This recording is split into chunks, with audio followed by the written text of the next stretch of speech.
let's get Jibril Karim, who is an energy research analyst at EcoBank, to talk to us about the present and the future of the state of the NNPC. Jibril Karim, thank you very much for coming through via Skype. We appreciate your time. Good morning, person. Well, thank you for having me. Well, the loss-making State Oil Corporation is no longer news, as it were. But as far as these numbers are concerned, I'm sure you've seen and chewed over along with your colleagues and the industry experts. What's your summary of it? Well, I think it's becoming more and more evident the impact of attack on NNPC assets that is impacting export, crude oil exports. And because if you look at NNPC operation, mostly income generated from crude oil export over the past period of 1 year, you will see a steady decline in income from that aspect. But all that be as it may be, you still know that NNPC in itself structurally has continued to be a loss-making venture. If you look at most of the costs, most of the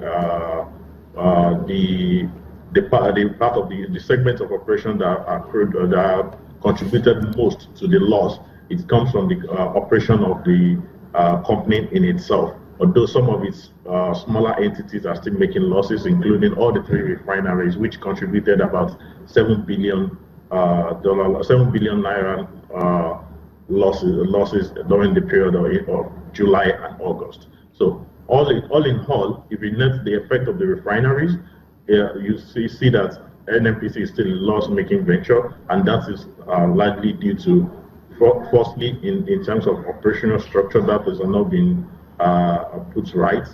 And in terms of revenue generation from its different operations, that has been significantly affected by vandalization all across the Niger Delta region. Well, look at this number as someone who crunch figures on a daily basis. If the total expenses by NNPC in the first 8 months of 2016 was 1.14 trillion naira, that's about 1/5 of Nigeria's total budget for 2016, isn't it? Yes, but it is. But if you look at the revenue in terms of revenue generated from crude oil sales as well, if you put it in terms of a ratio basis, you realize that while that is significant, it's not out of place, but it still remain high though. They still remain. So 1.14 trillion, you are talking about a very huge company. We put NNPC together. 1.1 trillion as an expenses of a company with the size of scale of NNPC will not be out of place. And if you could now add to that the fact that there are so many inefficient parts of NNPC coming together to make the whole company, then you begin to realize that why it is possible for a company to have spent so much during the first 8 months of the year. Jibril, do you think that the NNPC itself, not just the oil and gas industry, not the petroleum industry, the NNPC itself needs further restructuring? Well, there has been a lot of restructuring and up and down. I think mostly now it's more about operational efficiency, because if you look at the 3 refineries, for instance, they've been continuing to contribute losses to NNPC operation over the past 1 year and even beyond. And these refineries are actually not contributing so much to its top line. So it's keeping in a lot of operational expenses without actually making any so much revenue from that. So all these inefficiencies in terms, and come to think of it also, there is a lot of capital expenditure being even made on those refineries as well, in terms of putting them back to better capacity utilization. So if you put all these inefficient small parts together as a whole, I think it's more important to take care of that. Look at assess all these parts in the refineries, some of the NNPC producing companies itself, and look at the ones that are still viable in terms of financial aspect of it, to continue for the company to continue holding on to, and those that they need to dispose. For instance, if you look at of the 3 refineries, it's very evident that the economic operation of Kaduna refinery is really not very viable. If you look at the crude that was even the cost of getting crude to the refinery and the cost of freight is already more than the revenue that the company generated over the last the month under review. So that is highly inefficient, and all those is what needs to be assessed right now. If you continue to restructure and restructure, and it's still the same inefficient entities are still what you are restructuring, you will still not arrive at good numbers.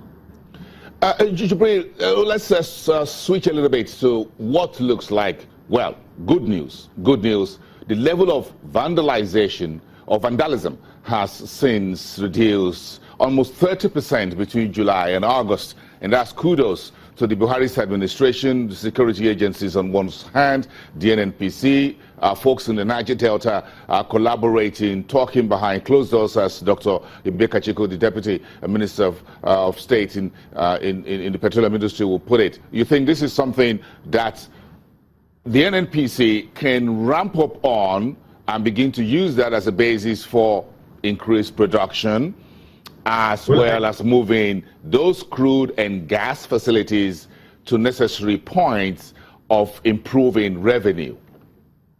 Well, I think it's very important for Nigeria to get production up to a very up to the region of 2.1, 2.2 million barrels right now. If you look at the figures that have just been published, in July, production from Nigeria was about 1.65 million barrels per day. That's quite low if you take a 1 year average of which comes to about 2 million. And well, why this is July, so there's a lagging effect in it. Over the past 1 month or two, we've seen a significant improvement. We see Focados come back online, although we still have issues with that, and that one of its supplying pipeline was also vandalized about 2-3 days ago. So all these export terminals coming back on board, which I believe that by the time we begin to look at August and September numbers, there will be much more improvement. But kudos to the government; they really by the time we see August and September number, we'll see much more improvement. But the most important thing is that those improvements should not be rolled back. In what we have seen with Focados that was brought back online, and in less than a week, there was another attack on it. As far as the broader industry was concerned, what's the word on the street as far as the NNPC is concerned? Last week, the 7 big wins of the roadmap was launched. The gas policy exposure draft also came out. Are these policies now being chewed together?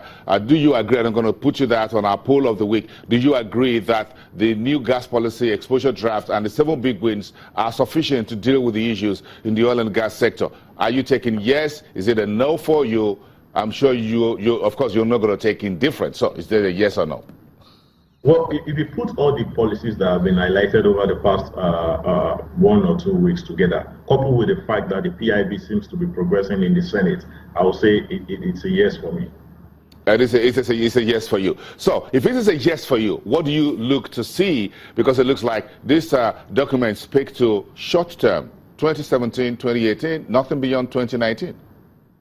Well, I think it's quite interesting that way, because if you look at it, yes, we want a long-term, a document that would be put together and laws that would affect for a very long period. But that gives the government the opportunity to actually assess what they are putting forward. Are they effective? Are they bringing the positive change that they want in the industry? Then if not, they can continue to make amendment upon amendment to this document until they arrive at a very optimal level of regulation. And I think that's why I believe that there is a positive turn to be taken out of the fact that those documents are actually looking at the short-term period. Jibril Karim, enjoy your weekend. We appreciate your insight into the state of the NNPC, the financials, and the broader industry.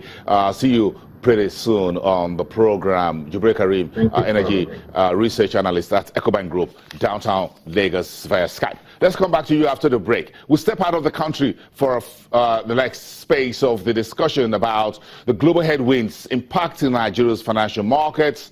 What is stocks, bonds, treasury bills. We'll look at that with Tola Bimala from Afrinvest.